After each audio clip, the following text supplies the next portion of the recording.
Yo, this is the Staff Sarge, and today I'm looking at a Counter-Strike clone called Global Operations. It's a team shooter that's designed for team play, obviously. It has classes like Battlefield. It never actually got a very large audience, and honestly, the only reason I play it is because I'm a gun nut and they've got a very nice selection. Global Ops is similar to Counter-Strike in that you have two teams, one government and one rebel slash freedom fighter slash terrorist. That's about where the similarities end. Though it's obvious the game was made to cash in on the mod's popularity at the time. Now there's around 20 maps, each with a very different area, diverse objectives and unique factions.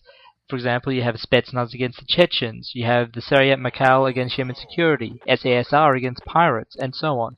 All of that really is just flavoring. I mean, all the sides are mainly palette swaps. A couple of them have specialty models with masks and webbing, but otherwise, both sides are the same, including the weapons, the equipment they have access to. So really it just comes down to the map's terrain and the mission. The mission objectives include hostage rescue and bomb planting, just like in Counter-Strike. Although bomb defusing requires that you actually clip the correct wire. I never really did manage to figure out which one was the right one, so I just let the AI handle it, because if you clip the wrong one, it blows up in your face. Yeah, you can play with AI as well. It is kind of fun to piss at the guns with, but it's not really the best thing ever. I mean, sometimes the AI won't be able to hit you from 5 meters away, or even see you in some cases, and other times they can clean headshot with a 92 FS from across the map. Anyway, other missions include securing areas, stealing items, taking out assets or VIPs. The VIPs in particular, they're AI with a lot of guns, and they're very, very ruthless. They're actually very hard to take down unless you've got some support yourself. Now, the first thing you do when you join a game, like in other team shooters, is you have to pick a class, and there's 6 available. The Recon class are fastest moving. They only get SMGs, but they do get a scanner to track hostiles. It's kind of similar to the heartbeat monitor from Rainbow Six. Snipers are your fragile marksmen. They're the only ones who can actually buy sniper rifles. Medics have their medkit to either heal or revive fallen teammates, similar to Battlefield 2. They're actually fairly well armed with assault rifles, but they don't get much armor. Gunners get machine guns and shotguns. They're very slow moving, but they can take a lot of damage. Demolition experts are very similar. The exception is that they actually have a HK-69 grenade launcher, plus lots of spots for hand grenades. Finally, you got the commandos.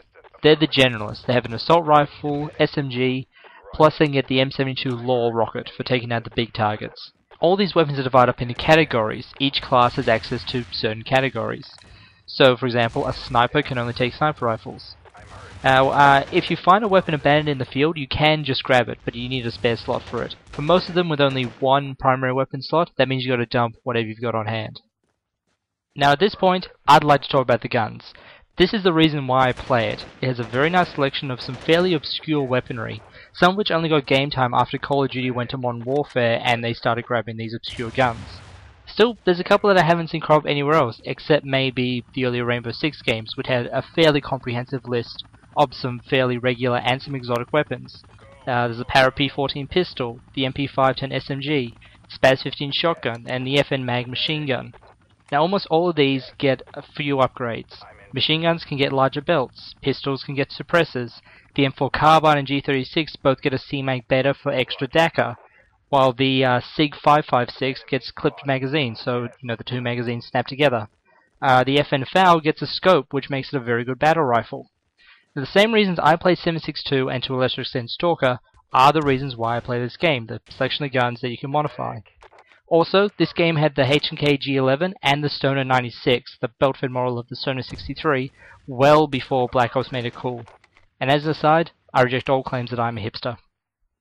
So how well does the game actually play? Well, I'm not sure if I really have a verdict. I mean, I've taken it online, but Australian Broadband does kinda kill it. I think I had a total of one good match, which a forumer at PC Powerplay ran. It got a good connection and had some fun, even though my ass was handed to me. On paper, this game should have worked. It should have been very popular, especially considering how successful Modern Warfare and Battlefield have been. But it still has some issues. The graphics and sound aren't the most impressive, although they're definitely workable. Plus, important things like hit detection can get a little bit flaky. The final word is, if you like guns and you see this cheap, and by cheap I mean cheap as free, hell, why not give it a spin? The issue, though, is actually finding it. I mean, I got myself when it was budget coming on to 10 years ago. That might be hyperbole. Point is, I haven't seen it around in years. And honestly, being a game billed as online, like Battlefield 1942 from around that same time, I don't really think it matters. The online scene is pretty much dead. There are some servers, but I've only really seen them in America, no Aussie ones at all. I don't know about other places international. And as I said, I don't play it for the challenge, because of the bloody bots, but just to fire up the guns again and see how quickly you can drain a USS-12 into someone's cranium. Staff Sarge out.